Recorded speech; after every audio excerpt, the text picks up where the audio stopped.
Good morning, happy Monday. Here we are. It's Monday Momentum, Momo. And we have a really cool show today. We're going to be talking about relationship arrogance. And James is I don't want to say he's the king of that because that would make it sound like he knows how to do it really well. But he knows all about what it is and how to help prevent it because it can really paralyze and cripple us in our lives and in our businesses. So we're going to be diving right into that in just a minute. But first, I have a little apology and a little clarification I want to make. I don't know, maybe 3 shows ago, I was pulling out some notes and telling you guys about something called The Miracle Morning, which is written by Hal Enrod, and I was all confused with my own notes. And so poor Hal was not given credit for this book, which has this wonderful thing in it, a series of steps you can do in the morning to help you have a fabulous day. We were talking about it. It's called SAVERS, and it's an acronym for various things that we'll talk about on some other show some more.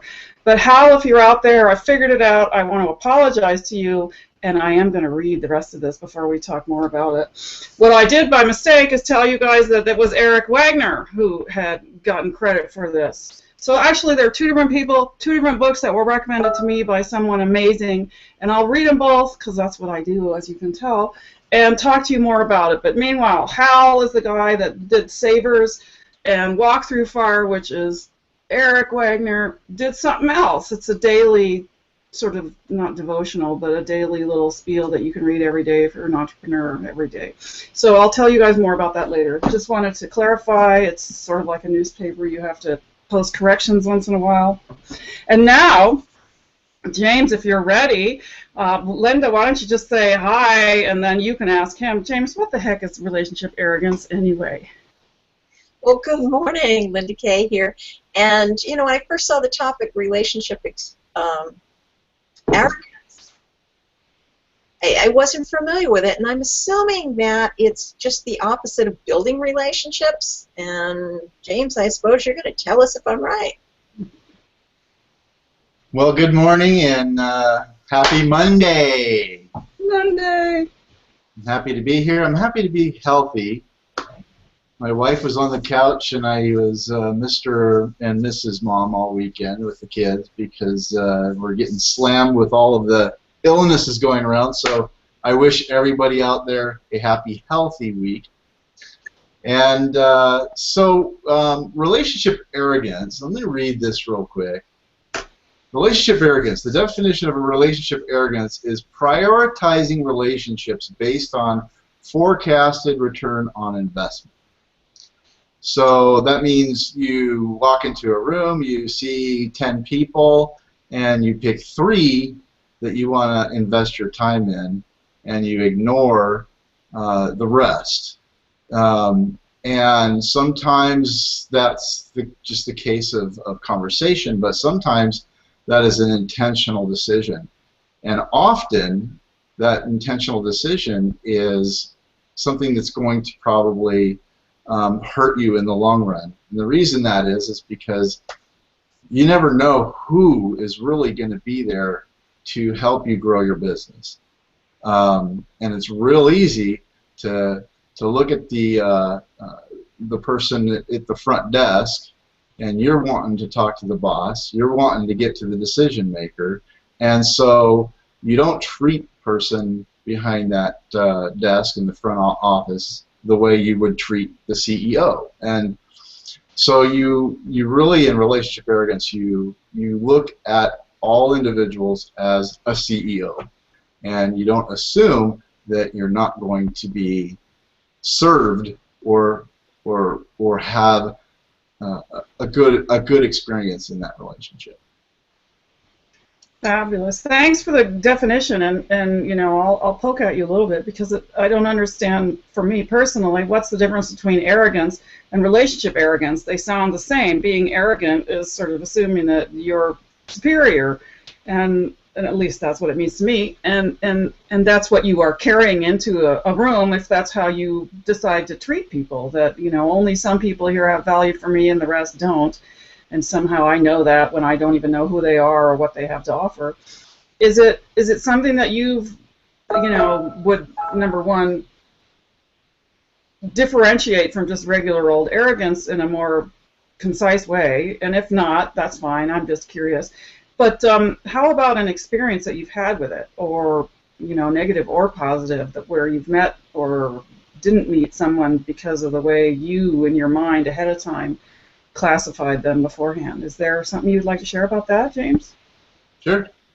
Of course, I've talked about my company in San Diego several times, and I was at a Circle K, 7-Eleven, one of those, and there was this sloppy, little sloppy kind of dressed guy, and he had seen my truck out in the parking lot, and I had it wrapped up, so he knew I was in the coating industry. He had a problem with something at his house, and he wanted to know if I could come over and take a look at it and help him out. And my first thought was, you don't have, we were charging lots of money to do what we did, and my first assumption was, you don't have the money, it's not big enough job, I'm not going to waste my time. Now, to my credit, I did take a few minutes and share with him some products he could use, places he could go, how to apply, what to do, and my phone number if he had any questions. And so I never heard from him I didn't hear from him for about 3 weeks, and finally he gave me a call, and he said, "Thank you very much, this was awesome, it did the job, and I'd like you to come out and see one of my clients' homes out in Rancho, San Diego, Rancho Del Mar, which is an extremely affluent area." And so I was a little surprised and went out there and knocked on the door. He opened the door, and he did not look froppy. He was putting ornaments on a 20-foot Christmas tree, and I'm just thinking ahead here a little bit. He took me out to the backyard. It was a very big job. It ended up being several thousand, almost $10,000 in work, and I had to sign a non-disclosure because it was somebody very, very famous in the entertainment industry. And as I'm sitting here live, I signed a non-disclosure, so I need to be careful that I don't. You tell us who.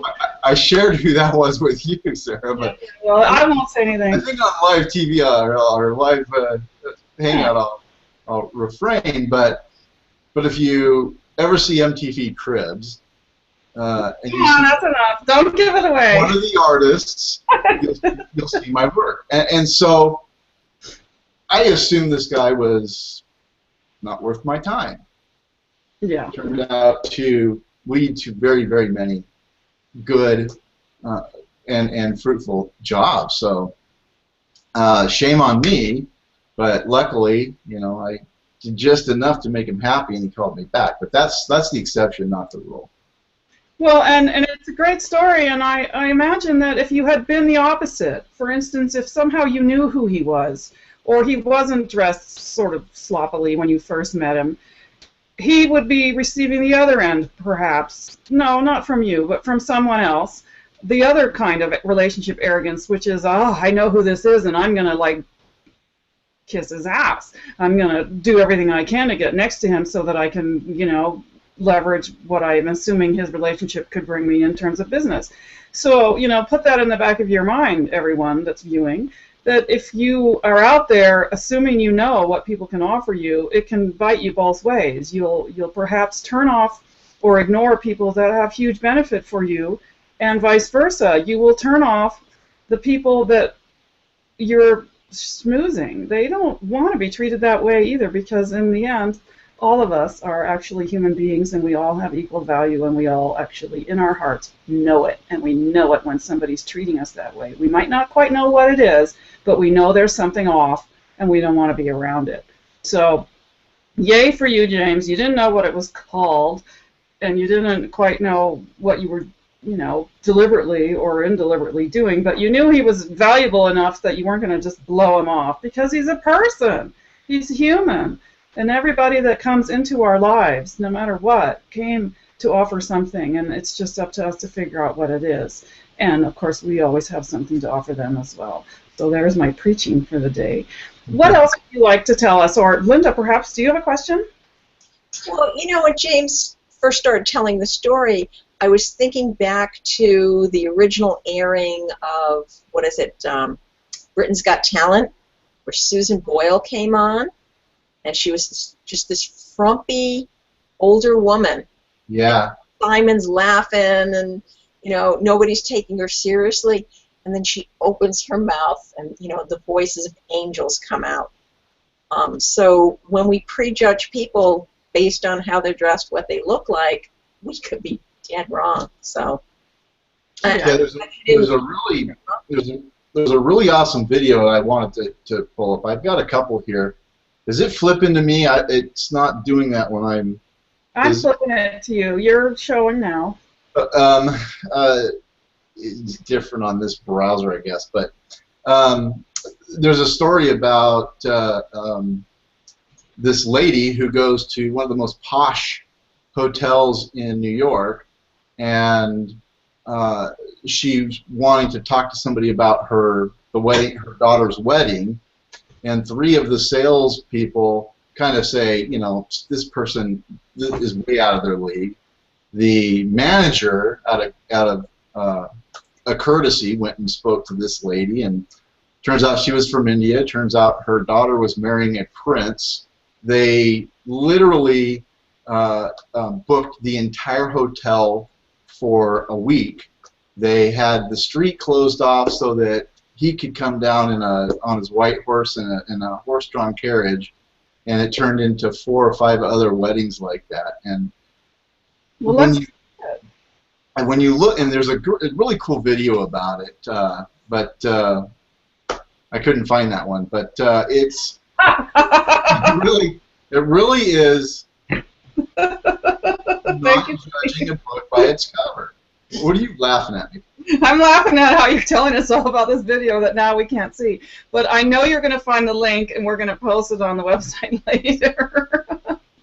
So there's this one, though. We're going to see. If you want to see one, I've got one. It's pretty decent. It's only a minute long. Perfect. You're so quick. Yes. Do a quick screen share, I think, here. Avoid relationship arrogance. Danger. Populations of countless cities of influence have been decimated by plagues of relationship arrogance. Relationship arrogance is prioritizing relationships based on a forecasted return on investment. An example of relationship arrogance would be sitting down at a corporate alliance event and immediately starting to categorize people. Yes, no, no, definite no, no, definite yes. Before having any kind of meaningful interaction, you've already decided who's worth your time and who isn't. Relationship arrogance can be dangerous because the greatest opportunities often come from the least likely of sources. Additionally, when you immediately dismiss a person, you cut yourself off from all the residents inside their city of influence. And one of those residents might be exactly the person you need to meet. Successful mayors have come to understand a statement made by President Lyndon B. Johnson. The best time to make friends is before you meet them. Thank you, James. I saw that video myself last night once we were settled on the topic. So I think it's a good one. And so here's the challenge to me, which is, there's a gazillion people in this world or something like that. And we were going to be able to invest equal amounts of time, energy, good vibes into everybody we met. We would never sleep or eat or do anything else. And so that's the challenge. That's what someone's going to ask you is, okay, I can't do that. I believe in it, perhaps, wholeheartedly, but how do I do that efficiently? How do I, there has to be some kind of filtering mechanism, or I'm never going to get past meeting people and into sales and the next steps, sort of. So do you have preliminaries that people can use as steps? If not. Well, no. So have you ever, we call it going door to door. It's business to business, but it's still kind of like going out and knocking on doors, right? Selling whatever you've got, whether it's a vacuum cleaner or some great service. One of the things that I've always done is I create my own custom packages of candy. And it's a really high-end candy from Argentina. It's this really nice mint, hard candy mint with a soft, chewy chocolate in the middle. And It's very unique. You can't get it anywhere else. And I make up these little packages, and I'll take them out and I'll leave them for the owner, for whoever I'm trying to meet. My motto is always leave a sweet taste in everyone's mouth. So I always carry 2 or 3 extra for that each location, because if I'm going to give something like that for the office assistant or manager or whoever is working at the front, to take that back to the owner, then if I really want to make sure it gets there, I take 2 or 3 extra ones and I hand it out to everybody, and in that process build relationships with individuals that may or may not be able to get me to that CEO, but certainly they look forward to seeing me, and they don't like shut the door if I'm coming, and often they wonder if I have any more of those candies. So there's a lot of little things that you can do when you're working with anybody that you can do to let them know that they are important too. They are important to you, and you're not going to discount them just because they don't make the decisions. As far as you know, they don't make the decisions, but they do make decisions of some kind. Yeah. So I'm hearing that tip as sort of make sure that when you're going to give things away, that you have enough so that you can give extras to whoever else might come by in that moment of giving, and assuming that they would be someone that would like to receive it and would have value. So not so much that you've got to spend the time to get to know them and talk with them and sit down for hours and hours, but that there's a pleasant interaction, and then you're not coming from this space of I only have this for this person and no one else could receive at this time. Something like that. Make sure you have enough to give when you're going to give. The idea is that we are all a mayor of our little city of influence. And this is a corporate alliance philosophy, but it really rings true. We can be a mayor to all of the people that we have interactions with and that we get to know. And a mayor doesn't ignore anybody. They take care of everybody. They're supposed to, at least, be there to make sure everybody is taken care of. And if you really go at it at that with that mentality, what you're doing is you're getting rid of the gladiator. The gladiator goes out and is just mowing down sales, mowing down whatever, out there, cutting everybody out of the way so they can get to where they want to go. You're getting the gladiator out, and you're putting the mayor in, and you're really in a position to build relationships and to have influence with people that are not accustomed to or they just don't see that on a daily basis from people who are coming in and out of the offices. I think what you're talking about, James, is really the gatekeepers. You walk in and you hit that person at the front desk, and it's one of the first things they teach us in sales is make friends with a gatekeeper, because they are the ones who are going to help you get to that decision maker that you want.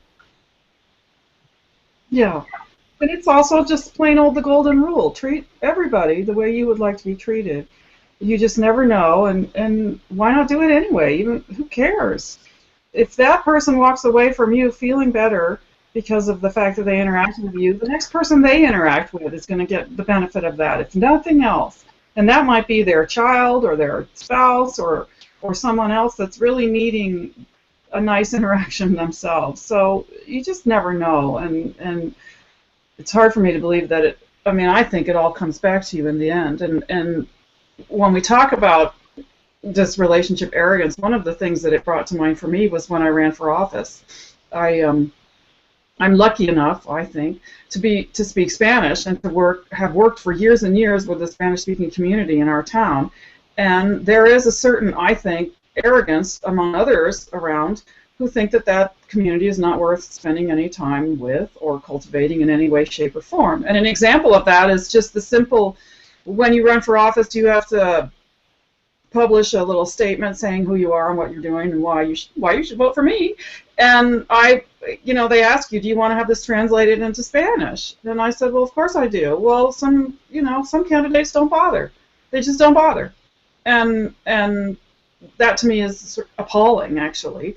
But it worked to my advantage in the big way, because I was able to say, hey, you know what, you guys, when I spoke with my Spanish-speaking constituents or whatever, they think that you don't care, that you won't vote, that you're not interested. How does that make you feel? Do you really want people like that running the government that think that your interests have no import? I mean, it helped me a ton. And I also had years and years of relationships to fall back on. I knew these people. It wasn't just an arbitrary thing, but at the same time, it was so simple to bother to get it translated versus, oh, no, there's no value there for me, so I won't translate. I mean, anyway, and I shouldn't be saying that, because when the next election comes, they might do the same thing. Yeah, I think they're not watching my video. Anyway, what were you saying, James? I said, yeah, you don't want to give away all your trade secrets, except for in that, it's avoiding that relationship arrogance that has actually enabled me to build relationships with my competitors. What I have found in that process is, as I've built that relationship, as that trust has grown, and they've seen a give as well, not just a take, if you will. And I have two individuals here in southern Utah that constantly call on me to do specific work because they trust that I'm not going to go out and try to take that client away from them. I'm going to do the work, and I'm going to do it in the back. I'm going to do it in the shadows, and I'm not going to, I'm not looking for credit on it, and I'm looking to maintain that relationship with that individual. And one in particular has turned into a lot of work. And everybody else looks at us and says, well, are you guys joining? Are you partners now? Are you merging your company? It's like, no, we're still competitors. We're not doing these things, purposefully as a team, but there's that trust there now. So it has turned into a lot of work, and I would have never thought that was going to happen, but it's one of those things you could only hope, but it does. So what you said earlier, you hope that it would come around. It does come around. Most certainly. And it's really that you're not competitors, you're collaborators. I mean, on the surface, somebody would look at it maybe and say, these two businesses offer exactly the same service, but they don't. There's a little bit of difference, and what James does is a little bit more over here, and it's whatever. I mean, I don't know enough about it. We don't have time to talk about it, but there's enough difference where this business says, just give it to James. Let him do it, because he'll do it better and we'll look good, and so will he, and vice versa. There's going to be, if there hasn't already been, a time where you would do the same for them. You're collaborating, you're working together. And that's all of, CEO space, which is where we all come from, or how we all met. Competition.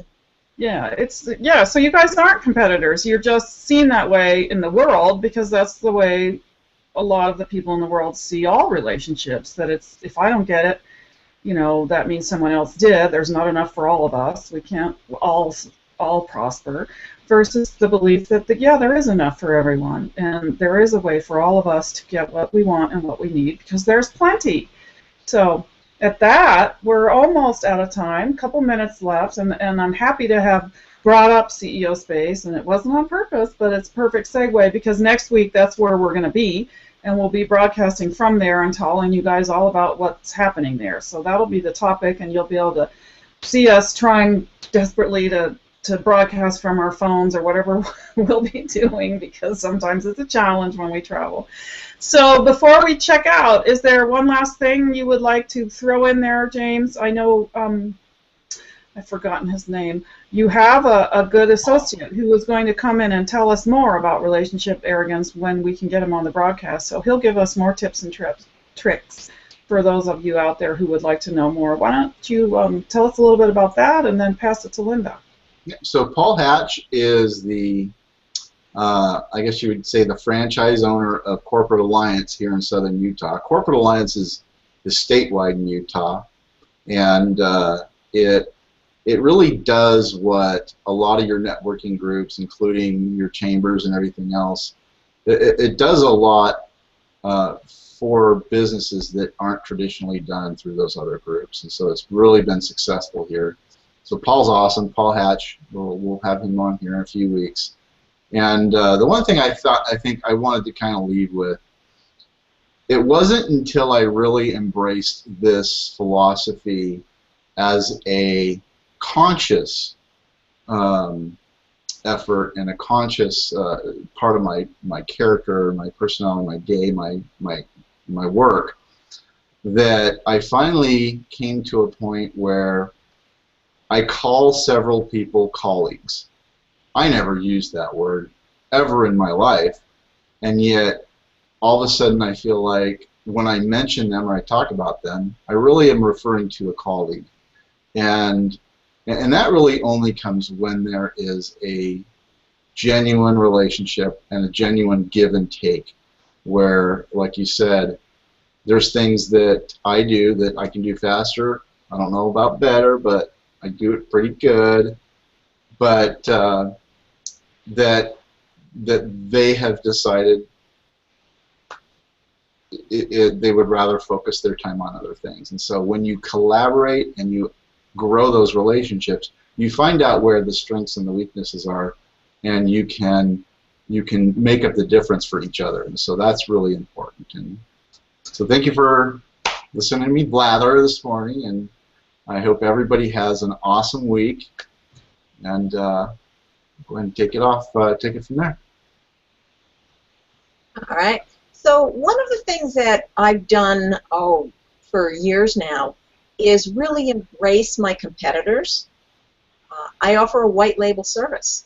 So the competitor might be too busy, might not be an expert in a particular thing, but they need some assistance, and I basically white label it. I provide my services, and the end user client may never know that I'm the one who delivered that service. My competitor gets all the credit for it. And you know what? That's a win-win all around. So Linda Kay, Interactive Synergy, and I help people with products, services, and ideas profit on the internet. Fabulous. Thank you, Linda, and thank you, James. Quickly, while James was talking about the word colleague, I looked it up, and colleague and collaborate both have the same root. COL, call, means together. So there you go. You know, they are your colleagues because you're collaborating with them. And you're seeing them as equals in a way that maybe you didn't before because you were using that other competition thing, which is a separating word and not an inclusive word. So, you know, there are many, many reasons why the words we use have so much power. They come from a long history of meaning for our species on the planet.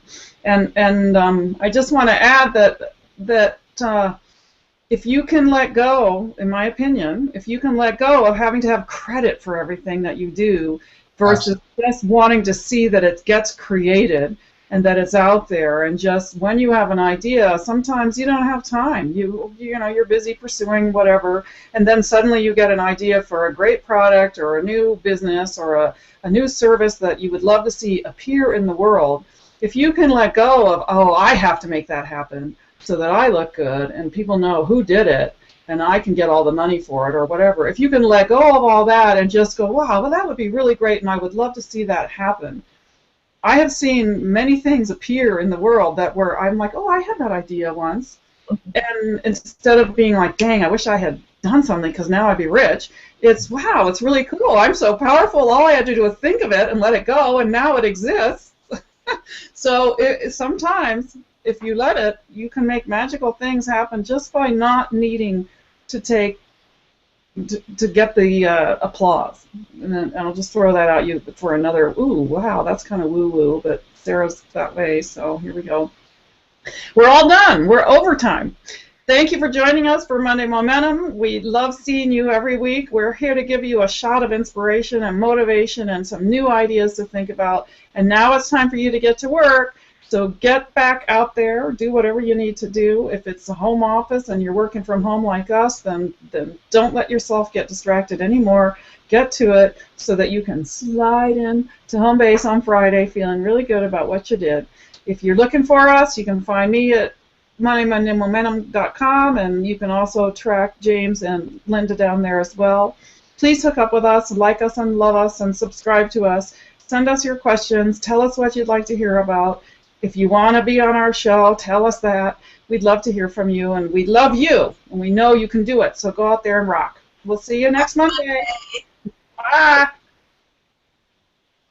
Oh, no.